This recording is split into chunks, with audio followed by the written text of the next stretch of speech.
Kung kayo mapapadaan dito, may buko juice. Lalo na sondas. Mayuming kalapo.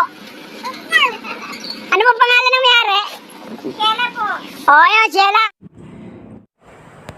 Kung kayo po ay pupunta ng sementeryo ng Bulihan, lalo na sa Undas, at gusto ninyong lumabas o pumunta ng Kaong, madadaanan po ninyo dyan ng isang tindahan na ang sarap ng buko juice. Pwede po dyan kayo magbuko, magpalipas o magpalamig, lalo na ngayon magtatagaraw na. Fresh na fresh po ang buko dyan, makikita po ninyo.